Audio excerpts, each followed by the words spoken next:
Hello दोस्तों, कैसे हैं? उम्मीद करता हूं आप अच्छे होंगे। मैं संजय प्रजापति आपका स्वागत करता हूं और आज हम लोग फिर से मैथमेटिक्स में नंबर सिस्टम का पार्ट 8 लेके आए हुए हैं और इससे पहले पार्ट 7 तक बनाया गया है। उसका लिंक आपको डिस्क्रिप्शन में दिया गया है, आप उस वीडियो को जरूर देखें। आपको और अच्छी तरह से यहाँ से कंसेप्ट क्लियर होगा और ये विभिन्न तरह का प्रतियोगिता एग्जाम, बैंक, एसएससी, रेलवे और वर्तमान में एनटीपीसी और ग्रुप डी का जो एग्जाम होने वाला है, इसमें भी बहुत ज्यादा क्वेश्चंस आपको देखने को मिल रहा है। ठीक है, तो आइए हम लोग ज्यादा समय नहीं लेते हुए इसका सॉल्यूशन देखेंगे और ये जो सॉल्यूशन होगा काफी इजी होगा, काफी आसान है।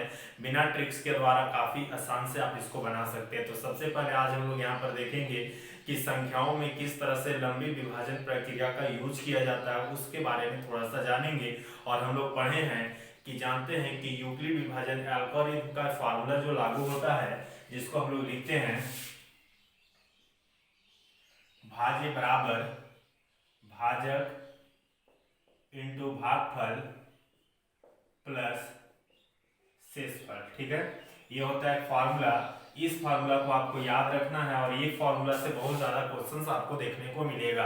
अब इसी के अकॉर्डिंग टोटल 3 क्वेश्चंस, 3 फार्मूला और तैयार किया जाता है। अगर हमको शेषफल निकालना हो, क्लियर है, अगर हमको शेषफल निकालना हो तो आपको इसी को क्या करना है, माइनस करना है। अब इसको अगर हम साइड चेंज कर देंगे तो मेरे पास जो भाज्य है उस भाज्य में से हम घटा देंगे भाजक इंटू भागफल।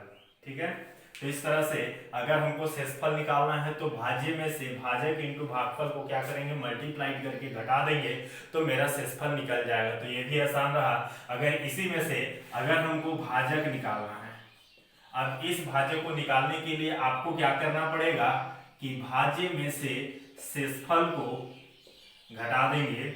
ये भाज्य में से इस शेषफल को घटा देंगे, साइड चेंज करेंगे और हमको निकालना है भाजक, तो डिवाइड किससे करेंगे, तो डिवाइड करेंगे भागफल से। ठीक है, तो इस तरह से दो फॉर्मूला बन गया। और एक तरह से हम इसको बना सकते हैं, अगर इसी में से हमको अगर भागफल निकालना है तो इस भागफल को निकालने के लिए क्या करेंगे, भाज्य में से इस शेषफल को घटा देंगे और शेषफल को घटाने के बाद आपको किससे डिवाइड करना है, तो इस भाजक से डिवाइड करना है। ठीक है, तो इस तरह से टोटल आप 4 फॉर्मूला याद कीजिएगा ताकि यहाँ पर एग्जाम में एक भी क्वेश्चन ना छूटे।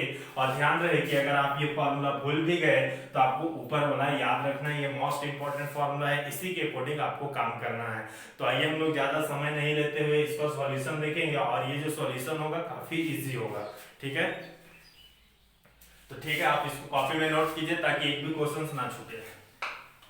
आइए क्वेश्चन नंबर 1, और क्वेश्चन नंबर 1 क्या बोलता है उसको देखते हैं कि 1265 में किस संख्या से भाग दे। ठीक है, तो यहाँ पर जो मेरे पास 1265 है, इस 1265 में किस संख्या से भाग दे। ठीक है, तो यहाँ पर कोई ऐसा संख्या होगा जिससे हमको डिवाइड करना है, भाग दे कि मेरे पास भागफल क्या हो जाता है 84 और शेषफल कितना बच जाता है 5। ठीक है, तो हमको पूछ रहा है क्या कि किस संख्या से भाग देने पर, तो हमको इस संख्या का वैल्यू निकालना है, यानी ये मेरा क्या है, तो ये मेरा है भाजक। ठीक है, तो इस भाजक का वैल्यू को निकालेंगे। तो कैसे निकालेंगे, तो देखिए अभी आपको हम फॉर्मूला बताए थे कि किस तरह से भाजक निकालने के लिए यूज करते हैं। ठीक है, तो आप यूज कर सकते हैं ये फॉर्मूला कि भाज्य बराबर भाजक इंटू भागफल प्लस शेषफल। ठीक है, आपको सब फॉर्मूला याद रखने की आवश्यकता नहीं है, आप इसी में से निकाल सकते हैं। अब मेरे पास भाज्य कितना है, तो भाज्य मेरे पास 1265 बराबर भाजक हमको निकालना है। ठीक है, तो भाजक आपको यहीं पर हम छोड़ देंगे इंटू यहाँ पर भागफल देखिए, तो भागफल कितना है, तो 84 प्लस शेषफल क्या हो गया 5। अब जब इसको साइड चेंज करेंगे तो यहाँ पर 1265 माइनस 5 डिवाइडेड बाई क्या हो गया 84 बराबर क्या निकल के आ जाएगा, तो भाजक। ठीक है, अब इसको सॉल्व करेंगे तो मेरा भाजक निकल जाएगा। अब इसमें से इसको घटा देंगे तो मेरे पास हो जाएगा 1260 डिवाइडेड बाई 84। ठीक है, अब इसको हम 12 से काटेंगे, 12 सत्ते 84, 12 एका 12, 12 पचे 60। अब 7 से काटेंगे, 7 एका 7, 7 पचे 35। तो इस तरह से मेरे पास जो भाजक होगा वो कितना हो जाएगा, तो 15। ठीक है, तो इस तरह से आपको समझ में आ गया होगा कि किस तरह से हम भाजक निकाले। ठीक है, और इसी भाजक को निकालने के लिए बोल रहा था और भाजक का वैल्यू क्या हो गया, 15। तो इस तरह से किस संख्या से भाग देंगे, तो 15 से भाग देंगे, तो इसका आंसर क्या हो जाएगा, 15। ठीक है, तो आपको समझ में आ गया। आइए हम लोग बात करते हैं क्वेश्चन नंबर दूसरा। और क्वेश्चन नंबर दूसरा को भी इसी तरह से बनाना है, इसी फॉर्मूला का यूज करना है, आपको ध्यान में रखना है। ठीक है, क्वेश्चन नंबर दूसरा क्या बोलता है कि 1043 को किस संख्या से भाग देने पर भागफल 11 शेषफल 20। सेम क्वेश्चन है, कोई अंतर नहीं है। ठीक है, तो यहाँ पर भी क्या कर रहा है, 1043 को डिवाइड कर रहा है, कोई संख्या है। ठीक है, इस संख्या से डिवाइड करने पर मेरे पास भागफल क्या हो जाता है, 11, और शेषफल क्या बच जाता है, तो 20 बचता है। तो इस संख्या को निकालने के लिए अभी तुरंत फॉर्मूला यूज किए थे, और वो फॉर्मूला क्या था, तो ध्यान दीजिएगा, वो फॉर्मूला आपका यही था कि हमको इस भाजक, यानी यही मेरा क्या है, संख्या, तो इस भाजक को निकालने के लिए जो भाज्य है 1043, उसमें से इस शेषफल को घटा देंगे, और जो भागफल है उसको क्या करेंगे, 11 से डिवाइड करेंगे, तो इसमें से इसको घटा देंगे, तो 1023 डिवाइडेड बाय 11। अब इसको 11 से काटेंगे। ठीक है, तो 11 एक 11, 11 नवा 99। अब यहाँ पर बच गया आपका 3 जब आगे चल जाएगा तो 11 तिया 33। ठीक है, तो इस तरह से 93। तो यहाँ पर क्वेश्चन क्या था कि भाजक याद करें। ठीक है, तो यहाँ पर मेरे पास जो भाजक है वो भाजक कितना है, तो 93 है, तो इसका आंसर हो गया 93। ठीक है, तो आपको समझ में आ रहा है। आइए फिर हम लोग क्वेश्चन नंबर तीसरा की बात करेंगे, और क्वेश्चन नंबर तीसरा भी इसी टाइप से बोला। क्वेश्चन नंबर 3 बोलता क्या है कि भाग की एक क्रिया में, ठीक है, भाग का एक क्रिया है, जैसा भी हम भाग दे रहे हैं उसमें भागफल क्या है, 403 है। ठीक है, तो देखिए भाग का एक क्रिया है, अब ये क्या है, भागफल है, और भागफल कितना है, 403। अच्छा से आपको समझना है, 403, और भाजक कितना है, तो भाजक 100 है। ठीक है, और शेषफल कितना है, तो देखिए यहाँ पर बीच में क्या होता है, तो बीच में होता है भाज्य, और यहाँ पर देखिए शेषफल क्या दे दिया है, 58। अब आपको पूछ क्या है कि भाज्य कितना होगा। ठीक है, तो आपको भाज्य निकालना है, और भाज्य कैसे निकालेंगे, तो फॉर्मूला भी तुरंत बताया थे कि भाज्य को निकालने के लिए भाजक इंटू भागफल कर देंगे। अब इसी में क्या करेंगे, शेषफल को जोड़ देंगे। अब देखिए भाजक कितना है, तो भाजक मेरे पास है 100 इंटू भागफल कितना है, तो भागफल 403 है। अब इसमें शेषफल को क्या करेंगे, जोड़ देंगे। ठीक है, अब जैसे इसको गुना करेंगे तो मेरे पास रिजल्ट होगा 40300 प्लस क्या हो गया, 558। अब इसको इसके साथ ऐड करेंगे तो 40358। ठीक है, तो इस तरह से मेरा भाज्य का वैल्यू कितना होगा, तो मेरे पास भाज्य का वैल्यू हो जाएगा 40,358। ठीक है, तो यहाँ पर लिख दे रहे हैं 40,358। तो आपको समझ में आ गया होगा, काफी आसान है, आपको किसी तरह का कोई प्रॉब्लम नहीं होगा। ठीक है, आइए हम लोग फिर बात करते हैं क्वेश्चन नंबर 4, और क्वेश्चन नंबर 4 भी काफी आसान है, किसी तरह का कोई घबराने की आवश्यकता नहीं है। और क्वेश्चन नंबर 4, 5 और 6 ये तीनों एक टाइप का क्वेश्चन है, एक क्वेश्चन बताएंगे तो बाकी क्वेश्चन भी बन जाएगा।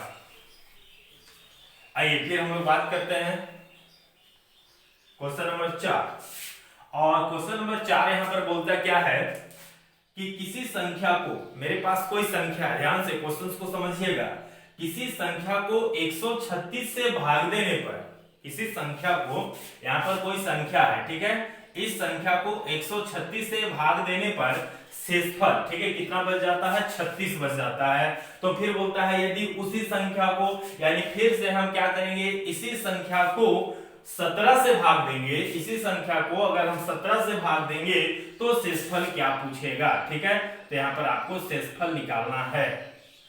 यहाँ पर कोई संख्या है, उसको 136 से डिवाइड करने पर शेषफल 36 बच गया, तो वही चीज को बोल रहा है कि यहाँ पर इसी संख्या को अगर हम 17 से डिवाइड करेंगे तो शेषफल क्या बचेगा। ठीक है, तो आपको लॉन्ग में ज्यादा नहीं जाना है, आपको काफी आसान है। आपको क्या करना है कि यहाँ पर मेरे पास जो शेषफल बचा है, पहले वाला शेषफल को बाद वाला जो शेषफल निकालना है उससे आपको डिवाइड करना है।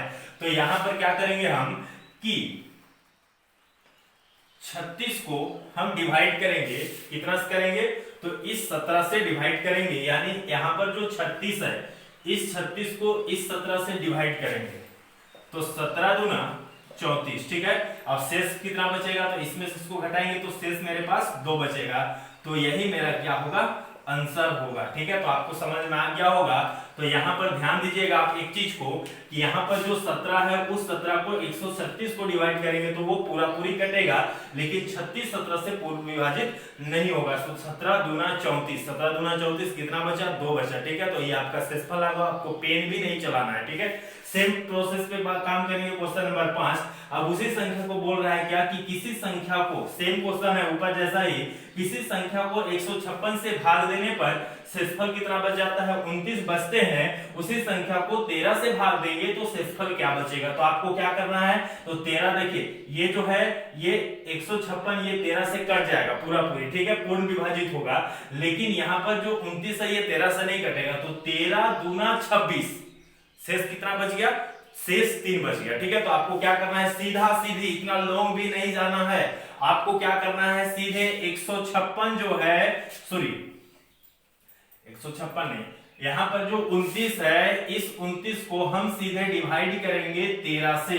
तो 13 से डिवाइड करेंगे तो 13 दूना 26, 26 कट गया, शेष कितना बचा, तो शेष यहाँ पर 3 बचा। ठीक है, तो इस तरह से क्वेश्चन नंबर 5 जो है, ये क्वेश्चन नंबर 5 का आंसर क्या हो जाएगा, तो इसका हो जाएगा 3। ठीक है, और इसका आंसर कितना निकाले, 2। अब आगे देखिए, सेम चीज है क्वेश्चन नंबर 6, और क्वेश्चन नंबर 6 में भी वही चीज को बोल रहा है। क्वेश्चन नंबर 6 देखिए क्या बोलता है कि किसी संख्या को 195, सेम क्वेश्चन ऊपर जैसा, 195 से भाग देने पर शेषफल 47 बचते हैं। यदि उसी संख्या को 15 से भाग दे तो शेषफल क्या बचेगा। बिल्कुल आसान है, आपको क्या करना है, 47 को डिवाइड करना है इस 15 से, तो इस 15 से डिवाइड करेंगे तो 15 तिया 45। ठीक है, शेष कितना बचा इसमें, तो मेरे पास शेष बच गया इसमें 2। ठीक है, तो इस तरह से आपका आंसर क्लियर हो जाता है। अब आपको बनाना हुआ आसान, आपको टेंशन नहीं लेना है, थोड़ा सा रिवाइज करना है, काफी इजी है मैथमेटिक्स। तो इस तरह से मेरा शेषफल इसका क्या बच जाता है, तो 2 बचता है। ठीक है, तो इस तरह से एग्जाम में छोटा छोटा क्वेश्चंस देगा, काफी समय नहीं लगना है, आपको क्या करना है, काफी धैर्य के साथ मेहनत करना है, एक भी क्वेश्चन नहीं छूटेगा। तो चलिए आज के लिए हम लोग इस वीडियो को समाप्त करते हैं, क्वेश्चंस भी खत्म हो गया है। तो दोस्तों मेरे वीडियो को जो चैनल को सब्सक्राइब और शेयर और लाइक नहीं किए हैं वो जरूर करें, ताकि हमें भी हौसला मिलेगा और इसी तरह से आपको वीडियो हम प्रोवाइड करते रहे। तो चलिए आज के लिए हम लोग वीडियो समाप्त करते हैं, और मेरे वीडियो को देखने के लिए आपको बहुत बहुत धन्यवाद। और किसी तरह का प्रॉब्लम है तो आप कमेंट करके बताएं, आपको मैथमेटिक्स में किसी तरह का समस्या है तो आप कमेंट में बताएं, हम उसका वीडियो आपको जरूर प्रोवाइड करेंगे, चाहे वो किसी भी चैप्टर से क्यों ना हो। तो चलिए आज के लिए धन्यवाद।